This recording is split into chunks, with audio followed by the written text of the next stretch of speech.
Thanks for joining us. It's Today and Eve, the September 3rd edition. We're going to be looking at the Winter Summit.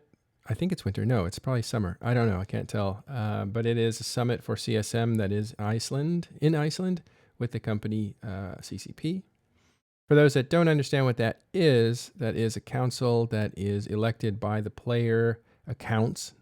I say not the players, but the player accounts that represent player sentiment. And so that meeting was supposed to be a spectacular one because there's a lot of stuff going on that is upsetting and exciting for players. So that started over the weekend. They arrived, and I believe the summit is in full swing, if not at least in their second or third day. So we'll see what is coming out of there, if anything.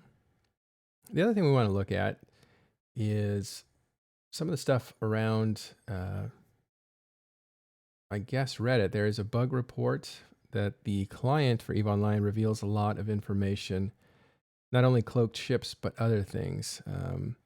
And that is problematic because we are supposed to be in an era where things are harder and you're not supposed to know what's around you. So if you can manipulate the client to see who's coming into your system, even if they're not next door, then that is a surprise attack that will never be. So we'll talk to a couple guys, 3 guys, about that bug and what that is like. And if you want to join us, we are in Talking in Stations Discord. And of course, you can see us here on Twitch. Just to say hello inside of chat. All right. Actually, we're going to start in reverse order because in case these guys have to go, I have Bard Ghost, Lux, and Nero with me. And they are going to talk to me about this big bug that is in the client. I think if we can get a description of it, Nero just explained it to me. Can you explain it one more time and then we can elaborate on it? Okay, sure. So it's not really a specific thing. It's more to do with the fact that currently the in-game log viewer is revealing a lot of information about all sorts of aspects of the game. Like there are things in which it allows you to recreate local using certain messages it sends back and forth. You can detect when a ship docks or undocks and the ship type as well. You can detect when someone warps on grid to you, warps off grid, even when cloaked. Obviously, if they're not cloaked, you can see that anyway. But if they're cloaked, you can see that as well, which is obviously problematic. You can even detect people going to the character select screen. If one of their characters is in that system, you will get a packet which says some stuff about a client's ID and loading some stuff. So presumably something that could read these logs and therefore scrape them could be able to get a lot of useful information. It could tell you if someone warps to you, if someone enters the system, it can tell you who it is entering to the system, it can tell you ship types and all sorts of things, really. So it's a big information leak for those that know to abuse it.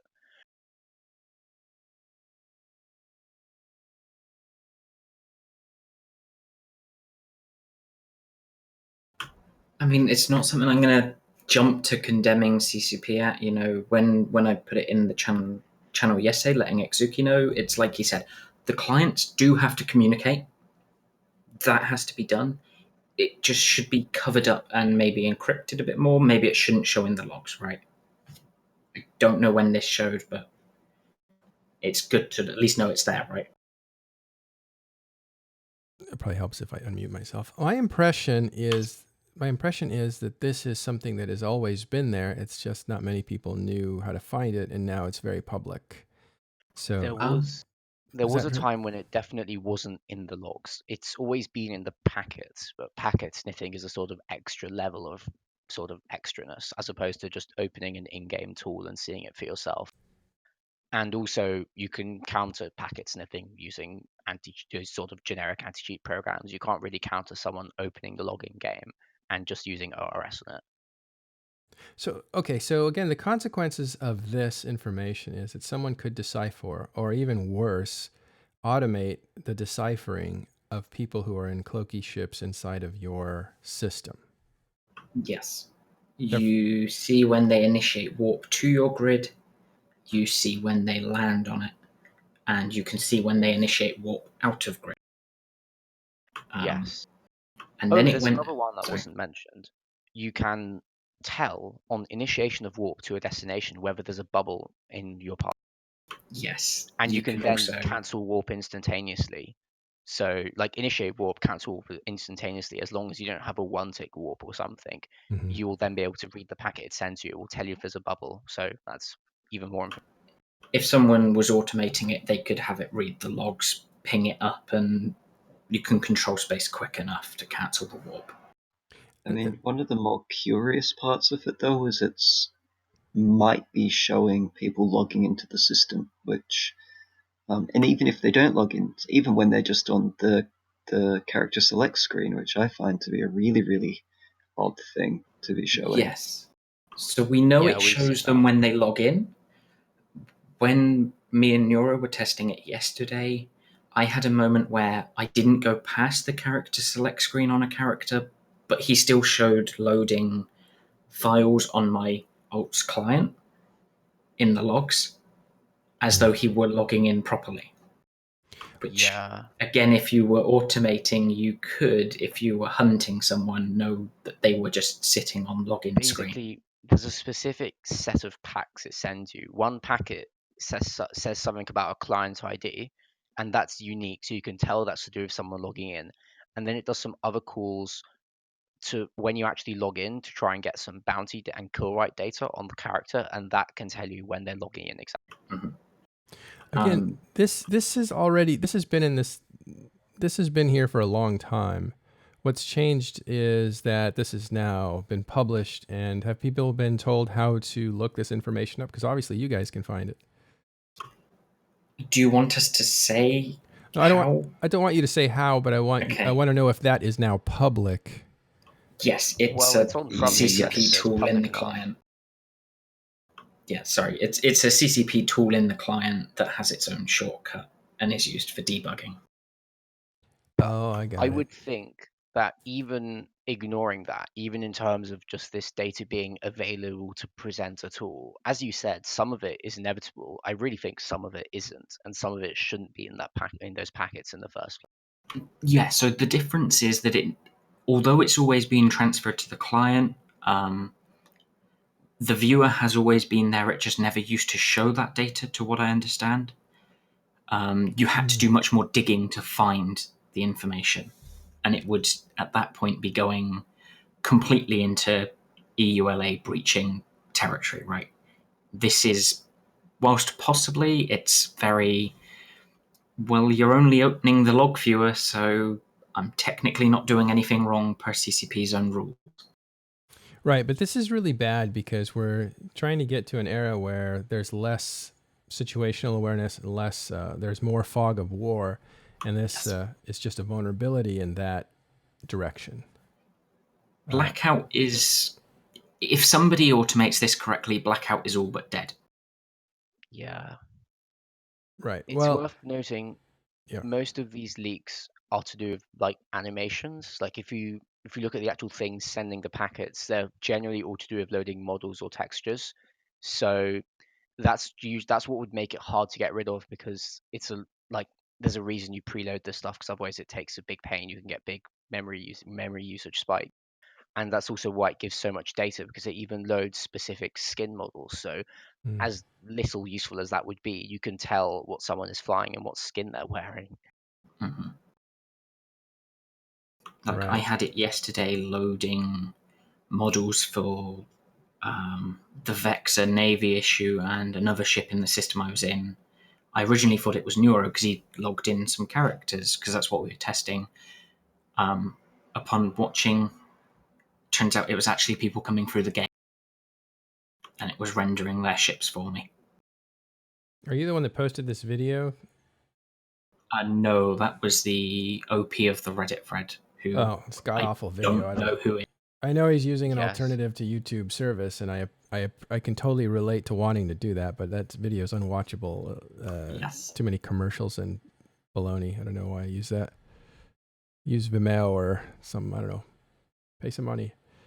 All right, so you have this tool that is supposed to be for debugging, that is being used or can be used to figure out who's in your system. Gives way more information if somebody knows how to understand it to a pilot in a given situation. It can help them to avoid bubbles that are in their path, can tell them who is cloaked in their environment, and when that person arrives on their grid. There is a huge amount of advantages that can be deciphered here. We also know that this has been made public and it has always existed. It's just very few people knew how to exploit it, I guess. Exploit's the wrong word because it's loaded inside of gaming, but it's how to use it.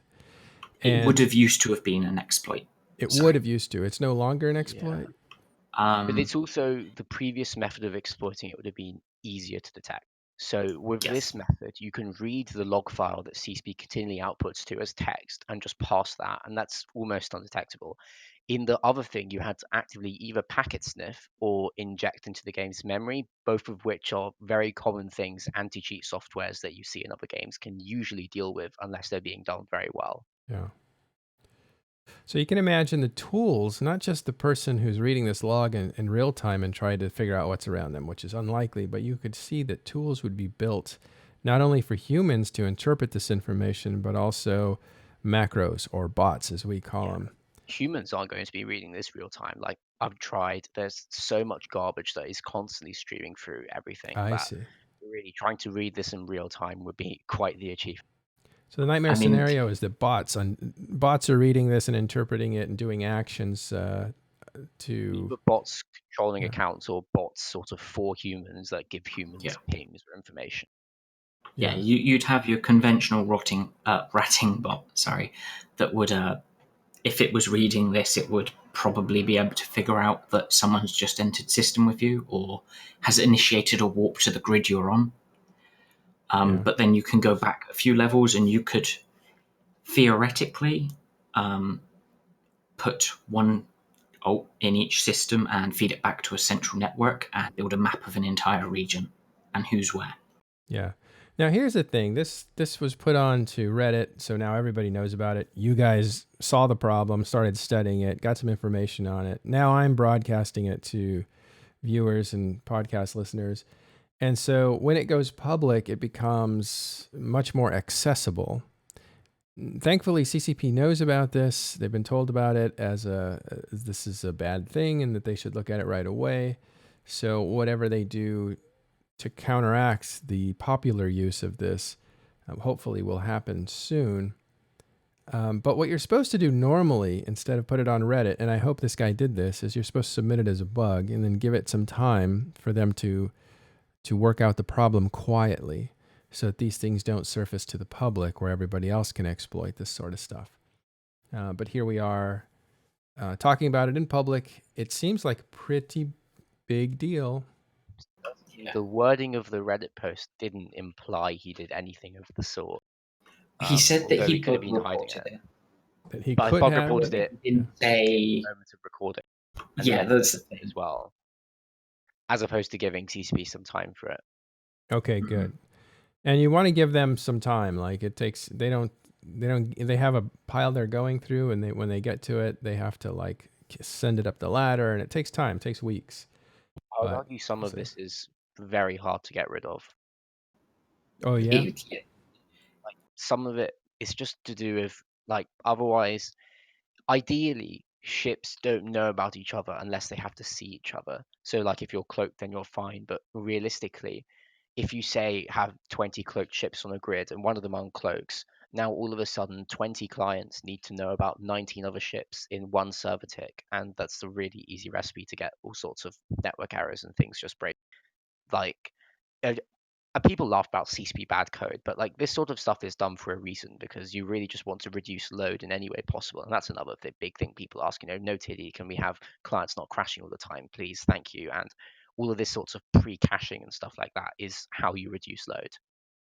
Yeah, it makes full sense for them to do this. The issue isn't that it's doing it, it's how visible it is. Yeah. So Pearl there says it's like reading Matrix in real time. Yeah. I suppose it's more about making tools that interpret this for you, giving you an advantage over other players, being able to essentially see in the dark when other players are stumbling around in it. Yeah, that kind of thing. But again, it's been around a long time. People just haven't been able to read it. Did you say, Nero, that something changed? Like they made it more... Well, Somebody accessible? said on Reddit that when they tried about 12 years ago to get information from the log viewer, they got nothing. And likewise, given the propensity of EVE players to look around this stuff, I suspect this probably hasn't been in. This has been in the packets for a while. We know that. I don't think it's been in the logs for probably more than 6 months. It might If be you, related to the problems they were having with local. Maybe when they yeah, fixed them, they introduced this. other people are thinking the 64-bit client introduction, Yeah, which is maybe. also fairly recent.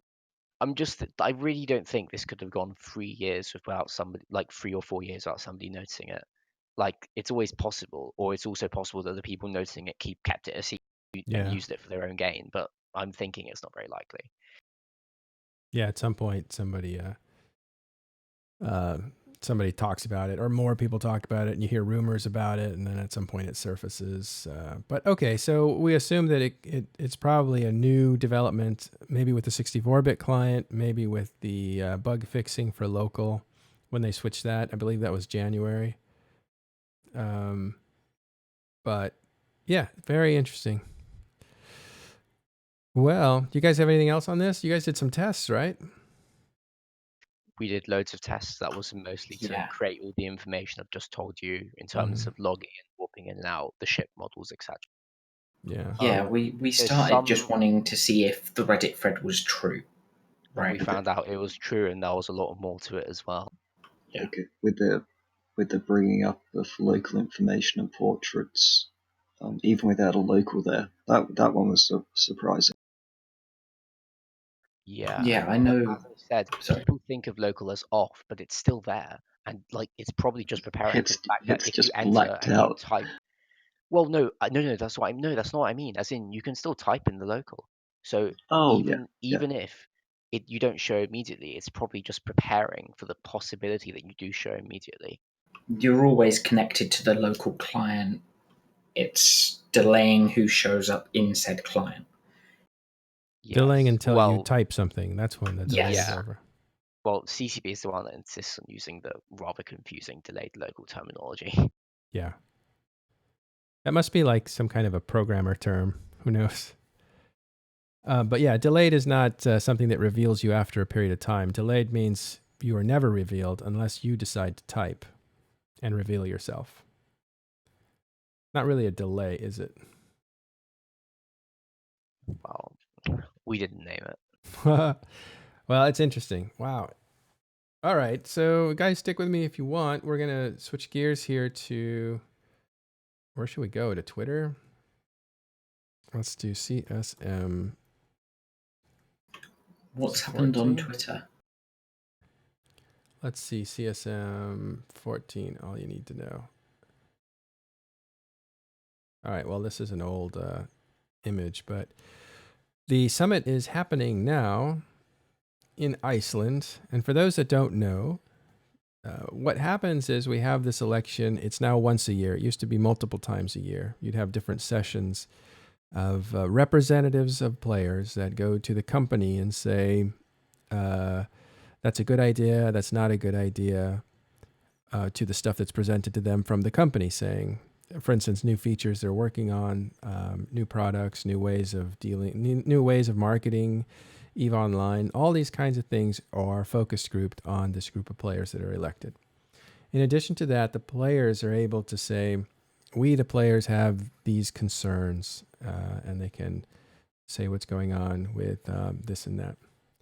And then they also get exposed. The council gets exposed to the path, I guess, the development pathway, and some of the things they're thinking of developing in the future. So it's stuff that's developed, what they think about it, and stuff they're going to develop, which is really important because those players, again, they're representing the player base, but they also are players themselves. And so they will know what CCP is looking to do in the future if they are told. And even though they sign an NDA, or that's the reason they sign an NDA, non-disclosure agreement, they cannot talk about those features, essentially spoiling it for other players, or giving other players advantage of those changes that are on their way. And so that's the setup of the CSM, the Council of Stellar Management. And so twice a year, now they're elected once a year, and they go to Iceland 2 times every year into these things called summits. Now they communicate during the year through electronic means, but twice a year they actually show up in Reykjavik and they have meetings all day long for a few days with CCP, the company. And that is happening right now. They have a summer one and a winter one because they fall on the solstices or something. It's hard to figure out if this is the summer one. I think it is. And the winter one happens basically in the spring, and the summer one happens right before fall. So that's what's going on right now. And we have some reaction because they're very social and they put pictures out on Twitter. Let's have a look and see if we can find something. So what do you guys what have you heard about what's going on there? See, first thing, CCP Dopamine, who's one of the CCP community managers, posts a picture of them in session. We'll do a close-up on that. And you can see who's in the room, and those will basically be CSM, and then you can have developers in there, and you also have some staff that are taking notes and that sort of thing. Have you guys heard anything about what's going on there? There's no... Let's see. There were a few comments about constructive meetings and people feeling it went well, but that's all I've heard. So Yeah. And is it Exuki? Yeah. Gave a talk about wormholes. Oh yeah, I think there was a He lectured presentation. CCP on their own game. I wouldn't say that. I think it's a presentation to them about wormholes, I believe. That looks like Vili there in the middle. This is Dunk, this is Exuki, and this is Omeka Gold. I don't know what they're standing in front of, but I don't know. Looks pretty cool, whatever it is. Yeah, it's a huge building. All right, great presentation. That's the church. Sorry. The church. Oh, okay. Yeah. So CCP Dopamine says, great presentation. Wormholers should be proud of having you on CSM. He's talking to Exuki there.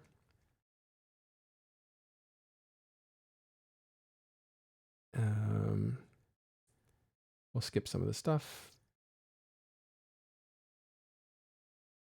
Yeah, anyway, all this stuff goes back to February 14th, so there's really only a few. All right. Oh, yeah, there's some drinking from Falcon. And we'll go back to... Oh, yeah, and there's this building that they're doing, new headquarters for CCP that Hilmar or CCP Games has been putting out. I guess it's not Hilmar. I think Hilmar put a different picture out, but that looks pretty cool. Where was their headquarters last? Because I thought I heard they moved to London. Well, they have... Yeah, it's not... This is definitely in Reykjavik. This is where they're building this big building. Oh, it looks like that's a front and back. Let's look at the back there. That looks like the back has like these wings that come out, I think. Could be a distortion in the picture. But then this looks like the front or the back here. It's a very, very neat looking building. London, they have a small office and the servers there. It's not there. I think maybe their official company headquarters in the legal sense is there, but certainly in terms of staff presence, it's very much still Reykjavik. Or how do you say that? That would make sense. Yeah. That's what, a 4-story building, 5-story building. That's great. This looks really huge. Now, I just think CCP is not big enough to fit in that building, so they're going to have to lease out half of it to some other group. I believe I remember them saying that it's part of a university campus or something like that. Oh, okay. So it may be that they get a small room of it or something. Yeah, they get a portion of it. That's way too big for CCP. I think it's only 400 people, and that building there is, I don't know, it looks like 1,000, 1,200 person building at least. Yeah, some people in chat have just said they've got one floor, top floor of it. Yeah, okay, well, that makes sense. That's pretty cool. Can you imagine going to university and above you is a video game company that represents your whole country, basically? That'd be pretty wild. Okay, that makes a lot of sense, because if they were building that building, that would have been initiated before October, which would have meant that CCP was building this on their own, and that would have been a huge amount of money. So I was thinking that building just completely outscales the company, but that makes a lot more sense. Yeah. And all right, so yeah, we were looking at Twitter. CSM in Reykjavik now. Things are happening. We don't know what they are because they can't really tell us. There's just a few things that come out. But we do know that a presentation was made about wormholers, and that was made by Exuki, who is sometimes part of TIS. He has a wormhole show here. Really interesting. Have you guys heard any rumors about CSM at all? The only thing I've heard is regarding Ikzuki apparently being asked by people when he goes there to campaign for a hardened wormhole life. Just not chaos change style. Harder wormhole life. Well, I think harder ratting and harder living, but don't mess with wormhole mass. in other words, like was being don't disrupt how we already know how to play the game. Just make it harder and more rewarding as far as what can shoot us. Well, the specific changes were things like you used to be able, you can rat with a citadel basically by literally baiting sleepers to a citadel and just killing them with citadel missiles. And wormholers have asked for that to be gone for a while. There's like friend or fire ratting where you sit 400 kilometers off in a raven and just shoot, and you're basically untouchable by both players and the rats. That has been nerfed or in Sissy with friend or fire range limits, which are quite severe, like 200 to 100 kilometers, I think. Mm-hmm. Those are the main changes I've had asked for. Yeah. Okay, so Pearl is saying the monument will be moved there as well. I love these concepts for monument. Sorry, going back real quick. Oh, somebody's asking if they're going to move the monument. I doubt it. The monument is by the harbor, which I think is by CCP headquarters where it is now. We'll see what they say about that. Okay, so wormholers, back to wormholers. They're saying that take away the easy life, right? The AFK life, but don't completely disrupt us by I think one of the things that has been talked about as a theoretical change to wormholers is to make holes unclosable-ish. And wormholers, that would completely alter the way they work because they open and close holes on purpose. It's part of the defensive mechanisms of living there. It's also a way of opening portals to other people's space, their wormholes or their systems, and then attacking from there. So it works both ways. But having such controlled entrances and exits was one of the things that was on the table. If those things could not be controlled, if you were subject to them, how does that change wormholer behavior? And so you have CC. Luckily, the wormholers didn't sabotage themselves by splitting up their vote this time. And Exuki, who had a lot of help from the initiative, which is very ironic because the initiative is a nullsec group that put Exuki near the top of their ballot as number 2, and those votes helped him to get in. Now, why is initiatives specifically helping them? Why is that ironic? Because initiative was the nullsec group that went into the wormhole system called Rage and wiped out the 2 keep stars for Hard Knocks, who was the biggest and strongest wormhole group in the game.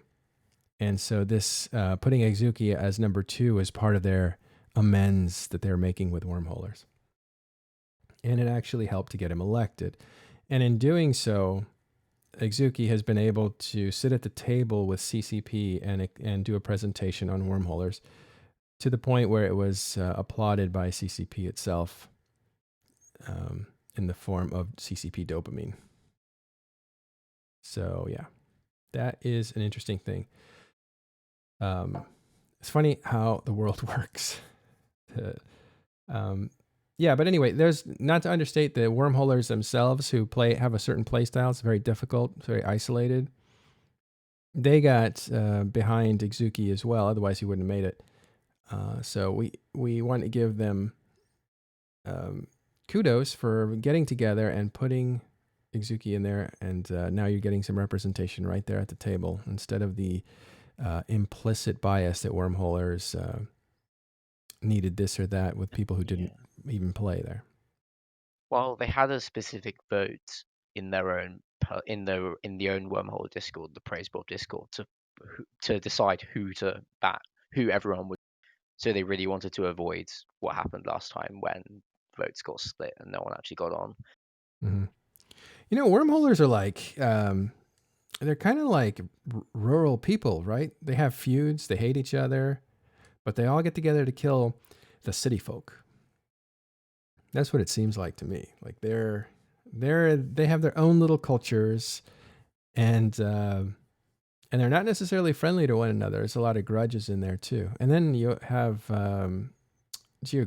real life geographical differences. You have Russian wormhole groups, you have American wormhole groups, you have Europeans, maybe Australians, but yeah, they just kind of seem like they're just, shoot first. Whoever enters your homestead, you shoot him dead first, and then you ask him questions. But yeah, so anyway, it looks like they got together and said this, yeah. So that's interesting. What else have we heard from CSM? Now, we don't expect to hear much until it's over, and then when it's all over, they'll send out minutes. And the minutes will be, they'll redact all the information that they don't want actual players or non-CSM players to see. So they'll be sanitized. And then we'll know, essentially, by reading between the lines, what was said and what the sessions were like and that sort of thing. And we don't expect that for weeks and months, probably. I think actually what they do is if they have any big plans, they let the big plans happen and then they release the notes so that the big plans aren't spoiled. That's been my experience in reading them. Yeah, unfortunately, with players ready to jump at even the slightest indications on Sissy, you do need to be rather careful. All right, I'm unmuting some people here. I didn't realize you guys had jumped in, so sorry about that. So you might... Vexer, I believe you're unmuted, but you probably can't talk. Caleb, you're unmuted. Yeah, we were just talking drama of real life politics. So. Oh. Well, as much as I like that, it's probably not the subject matter that people are tuning in for. So no, we want those CSM leaks. Well, we do. Like, our job is to, try to hear them, try to get them, try to understand them. But if they're not available, we're happy to, because that means they're not available to other people, hopefully. Well, they're doing shots, and I saw that Olmeca has been doing selfies. So they are busy doing actual political work, getting drunk and making deals. That's what bothers me about the CSM, and we can explain that in just a second. Was somebody gonna say something? Oh, I was just gonna say they're clearly doing their best to lubricate the social bonds. You had me at lubricate. Makes the CSM. Even Olmeca seems to have slipped into it, despite his comments the other night, right? Yeah. It's what makes he's the CSM run he's smoothly. learning about politics. Yes, and very quick.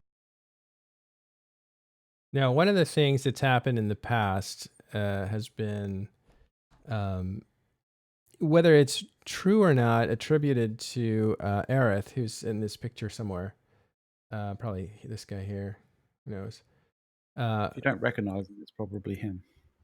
Goonswarm. I recognize him now because he finally released his picture. This is Olmeca here. This is Gobbins. This guy looks like Boat, but it's not Boat.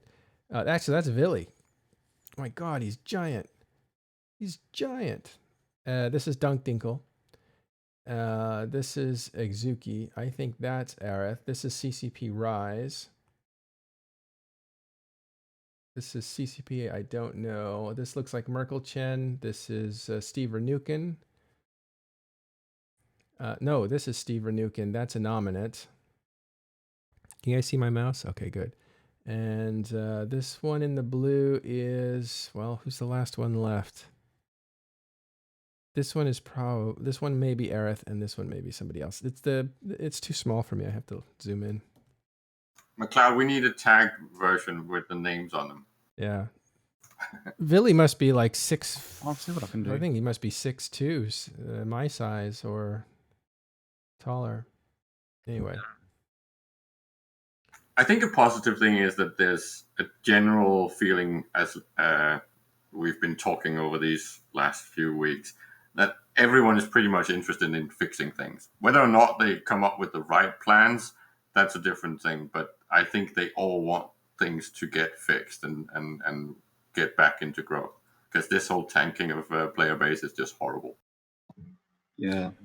Yeah, so I think the blue shirt guy here, it might be Aerith because you have Merkel Chen, a nominate, and then a third person that is probably Aerith. And then you have Steve Vernuken next to him. Across this is, so who did I miss on the CSM? It might be a CCP member, but anyway, that looks like Fozzie back here. Your nominate should be around there, I think. Yeah, he's next to Merkel Chen here. Ah, Anyway. yes.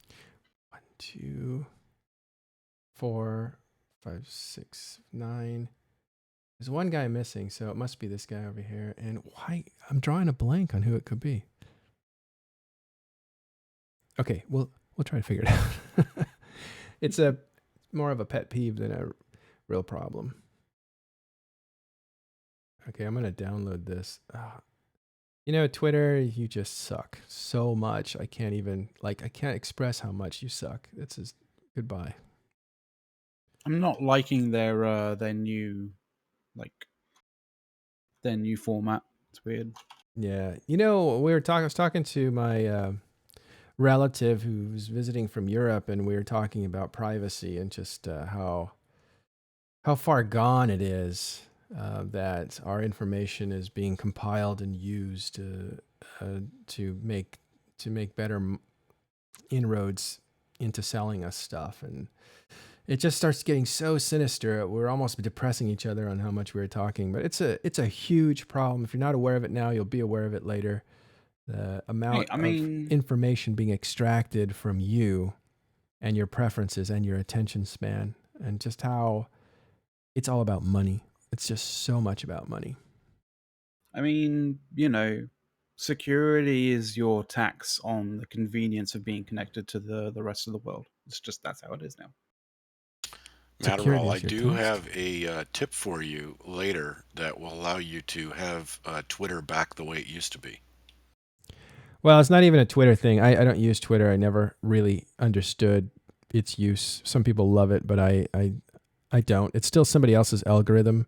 I'm actually moving away from this to email, and not free email, but for your private email, essentially, and moving towards people are moving away from algorithmic social platforms to your own direct message. It's still, of course, the NSA can look through it and all that other stuff, but it's a more direct connection. You're not using somebody else's service to monetize their behavior or your behavior. You're going straight to your fans. So you're either emailing them directly or you're actually sending them a text message on their phone, but it's a trusted connection.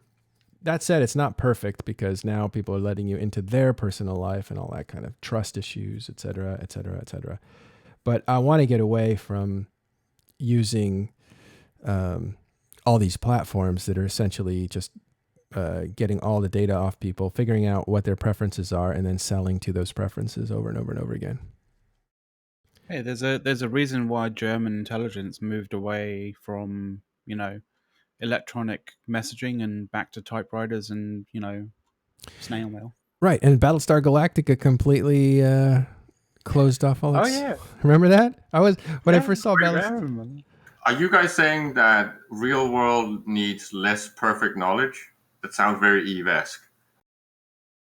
Yeah, I was thinking, and this is a couple of the proposals that my relative and I came up with, was to everybody that has a social network should by law have to offer a non-data aggregated alternative. So in other words, I should be able to buy Google service, and they don't use my data for anything, but I pay $20 a month. I'm willing to pay for my privacy, I guess, because their products can't be free either. That's not fair either. So I'll pay you, but don't use my data in your collective services. And if somebody Will wants to do come that for with the free, they can. unfortunate caveat that you will pay them and they will still use your I know. data because I they know. don't give a shit. I know, It's because not very easy to prove. well, that's why I use Apple, and I know people say like, well, it's Apple, you know, until they get discovered having totally violated your privacy and using your data. But I think they're smart in this way that in the future and in the near future, I think in the next 5 years, reputation and brand are going to be advertising, right? You're not going to advertise to people. You're just going to be known as a good player or a bad player. And Apple's really working hard to make sure they're on the right side of that. So they're very much, as part of their marketing, pushing trust and privacy. The problem is that Facebook makes about $30,000 a year off of each person's data that they have connected to their platform. So if you divided that by 12, that'd still be a lot of money just to use Facebook for most people, right? So they're making so much more money off you than their service cost per user. There's a lot of profitability there that they can't lose. So they can't walk away from even that. if you were paying for it, they'd still it's chump change compared to what they're making off you for using Facebook. No, they don't. Where does that even come from? Don't know. That's not accurate. Facebook makes pennies off you. I mean, of course they make pennies off you. How is the data of one person worth 30K? That's the standard. That's the standard. That's been known for many years. Look at it. Just do a search. They make about £7 per quarter on each active user. Yeah, that's so how many quarters is this exactly? Like a couple thousand? I mean, I'm not going to. I'll find the article for you and give it to you, man. Probably overhyped. Yeah, well, post it. You know, we do want evidence-backed assumptions, but I don't think. I mean, 30,000 per person. In some way, that was quantified. I think it's not unrealistic, but $7 or £7 per person's user data, it still adds up. You know, if I could pay $7 a month for you not to use my data, then that would be great. But we don't even have that option. Like, we don't have the option. All we get is a free thing. We get this little package and it's free, and it's like, what a useful little device. It makes my life really convenient. Oh, they know everywhere I walk. They know everywhere I drive. They know what stores I stop in at. My sources and links. All right, thanks. Regardless, the point still stands. They're making a lot of money off collecting data. Because see, look, for the last 10 years, it's been all about big data. Have you heard that term?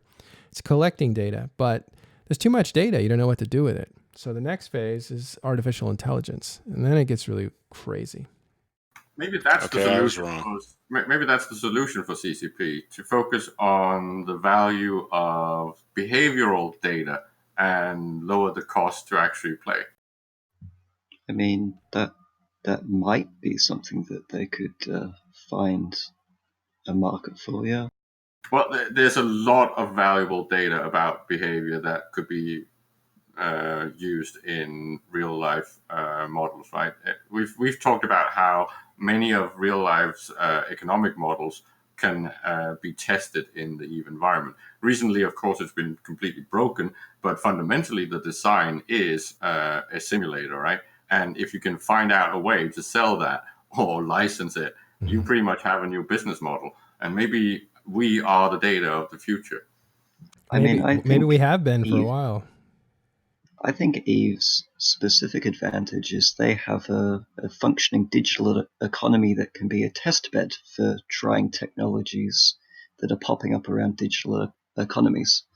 And I think EVE could be one of the first groups to implement one of these things because they've got a really good place to test them. Yeah.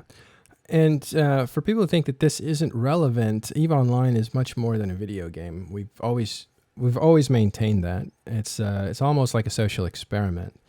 And so EVE Online plays on this superficial game. But you won't hear Talking in Stations normally talk about, at least I won't because this isn't my part of the game, but I won't talk about what fittings work, what doctrines work, how one thing is a hard counter to another. The game mechanics, the nuts and bolts of the game, are really the surface level of EVE Online. And as you go deeper, you get into the meta, the psychological warfare, and the total war aspect of Eve.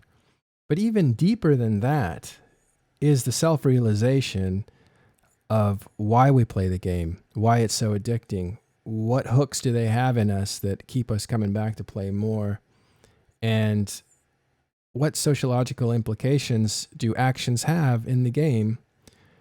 What behaviors are people exhibiting and in what circumstances? And it gets really interesting when you get down to that layer of EVE Online. That's really where I think that's where the beneficial part of EVE Online comes in, because you can spend 1,000 hours building an empire in EVE or being really good at hijacking ships. You're still playing a game.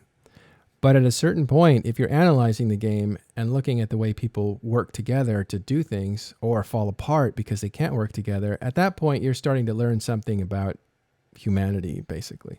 And I think that's where the real benefits of playing EVE Online come in if you're somebody who's looking out for that sort of thing.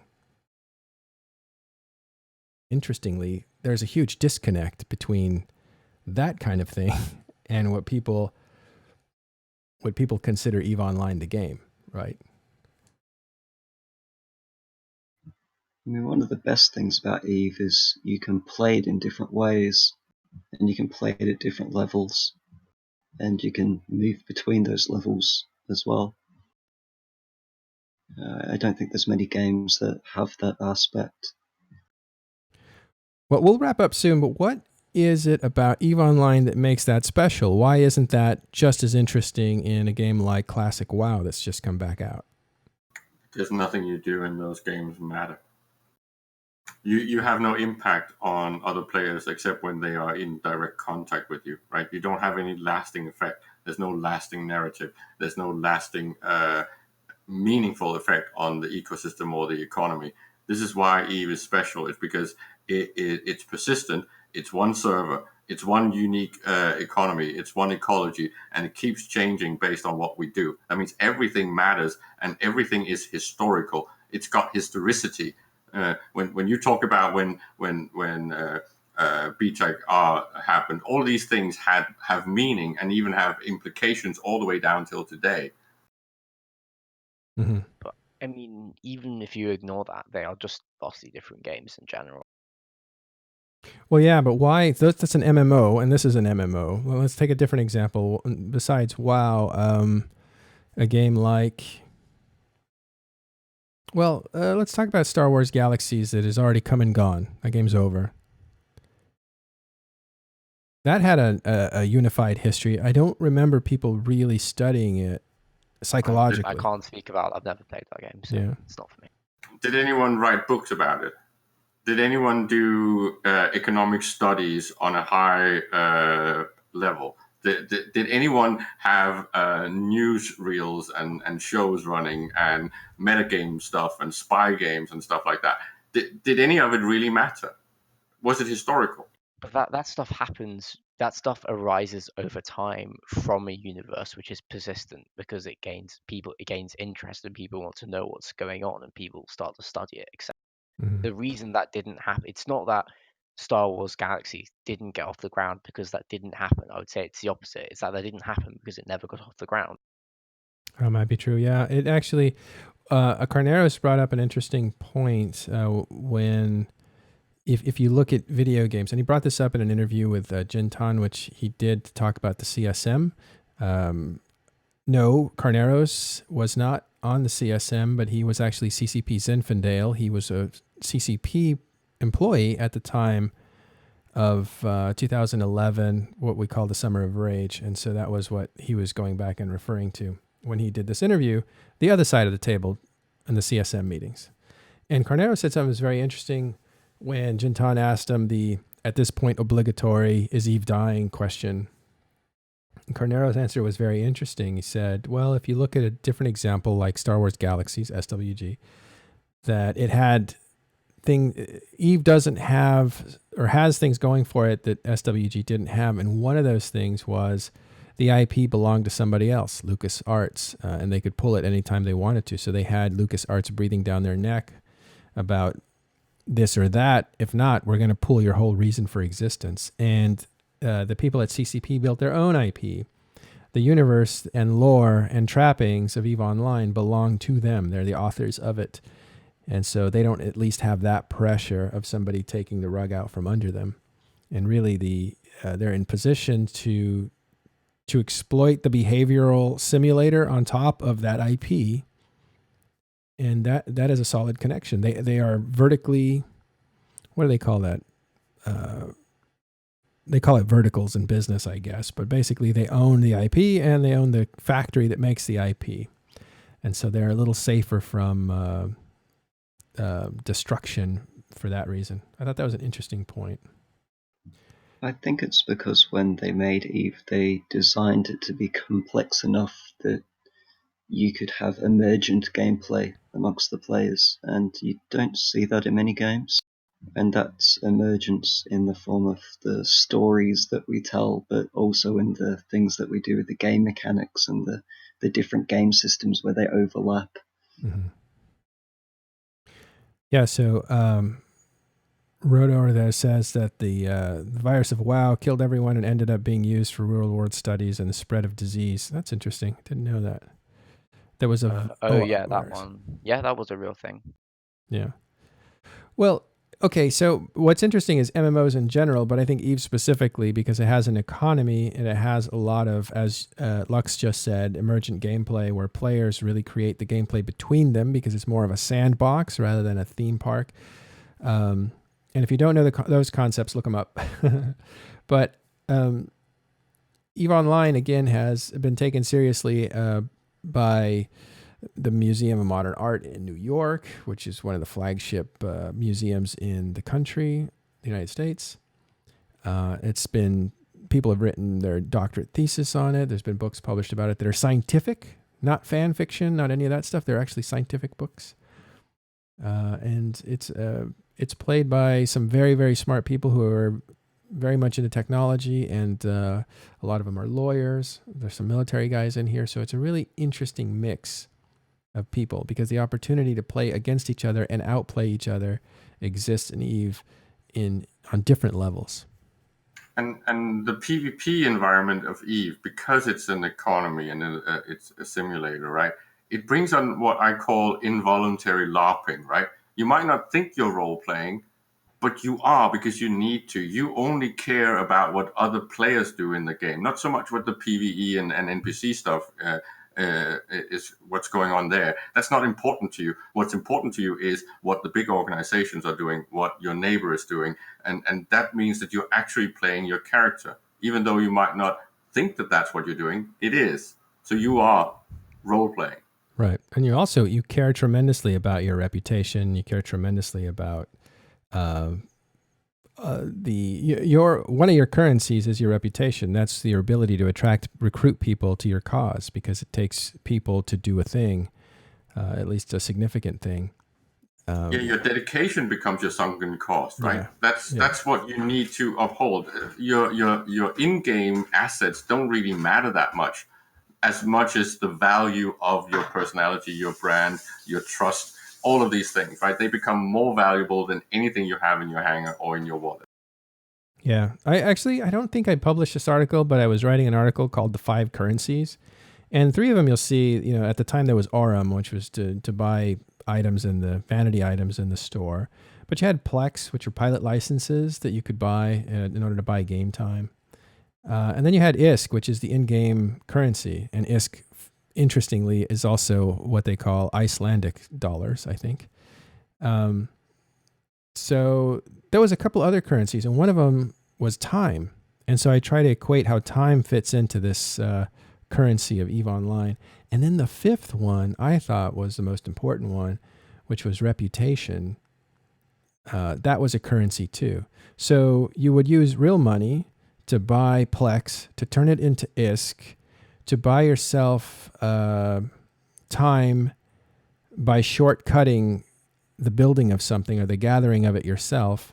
And then you could use that extra time to invest in your reputation. And that was kind of the rotating sphere of currencies, I called them, in EVE Online. But, you could probably play with that idea and say that people are a currency too, but you don't trade people. So I guess that doesn't work.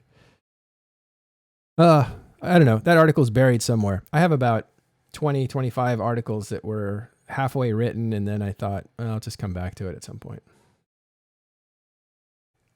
All right, time's up. I have to get going. It's nice to see you guys this morning. If you guys are interested, hang out with these guys, very smart as you can see, inside of public on our channel here, TIS Discord. And if not, we will see you tomorrow morning on Today in EVE Online.